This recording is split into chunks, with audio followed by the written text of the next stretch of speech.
I truly enjoyed my time living in South Korea, but there are a few things that I just couldn't come to terms with. In this video, I'll share 5 things that I absolutely did not like about South Korea.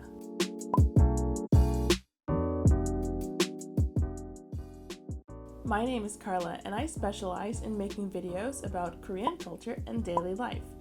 If you like these kinds of videos and would like to see more videos, go ahead and hit the subscribe button. Let's get into the video. Number 1. In Korea, there is no personal space whatsoever. From the second that you land in Korea, you should expect people to be all up in your business. What I mean is, people in Korea don't always understand our idea of personal space. Here in the US, it's considered rude to stand or sit too close to someone. In Korea, that doesn't matter. Whether you're walking down the street, taking the subway, or taking a bus, you can pretty much expect someone to bump into you. Also, you can't really expect to get an apology. Most large cities in Korea have way too many people, so it's near impossible to say sorry to everybody. This doesn't mean that all Koreans are rude, it's simply a cultural difference. Even though I know this, it's still hard to get over. Number 2. People assuming I can't speak Korean. This was one of my biggest pet peeves. While my Korean language skills aren't perfect, I'm still able to hold conversations and ask people for things that I need. 안나르시 고맙습니다. 기자 이한변입니다. But no matter what I did, there were always some people who refused to speak to me in Korean. I don't know why. For example, I'd be out at a restaurant with my husband and I'd order the food in Korean, but the waitress refused to look at me and just kept looking at my husband even though he wasn't talking. I've also had people laugh at the way I speak Korean, which is another story in and of itself. Number 3. Smoking and spitting. In Korea, you'll see a lot of people, mostly men, smoking and then spitting right after. People in the US do smoke, but I've never really seen people spitting so much. It was just a real shock when I first got to Korea. You'll notice this happening in areas where there are a lot of bars, clubs, or restaurants. People will stand outside and do it, right outside of the establishment. I mean, if you're going to eat food somewhere, you don't really want to see spit puddles near the front door. It's just kind of nasty. I'm really baffled. I have no idea why people do this. If you know why people do this, let me know in the comments below. I'm just really curious. Number 4.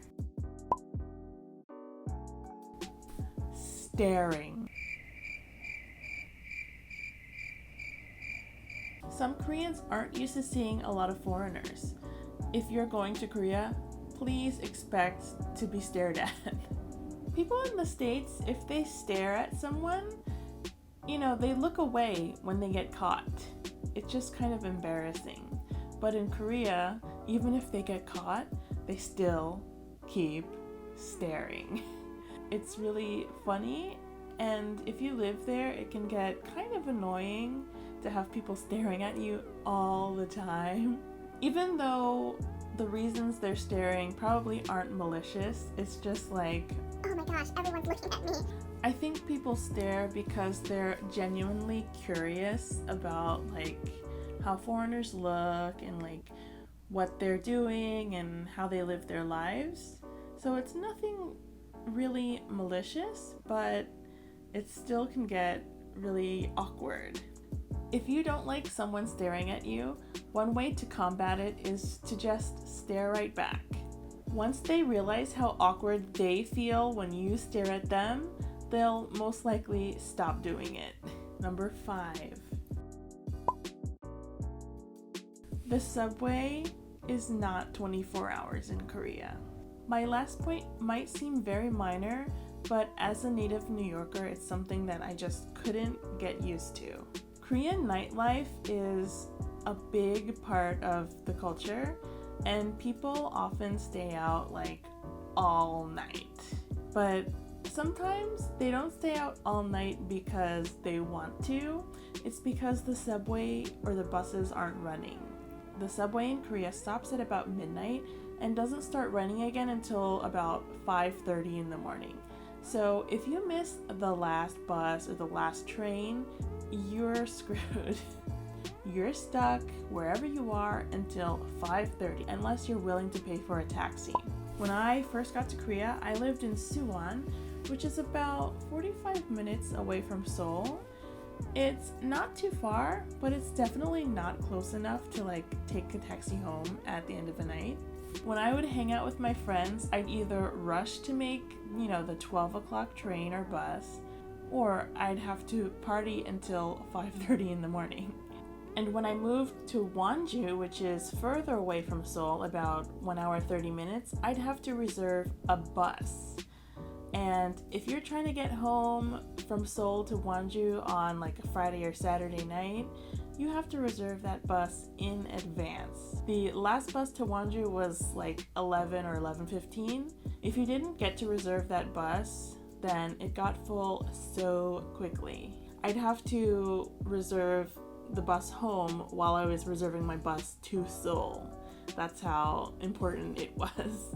There are ways that, you don't have to party until 5:30 in the morning, but you'd have to go to a 24-hour cafe and just sit there, which is quite boring and, quite painful when you just want to be in your warm bed asleep. It especially sucks in the winter because it's cold outside. Well, that's all for today.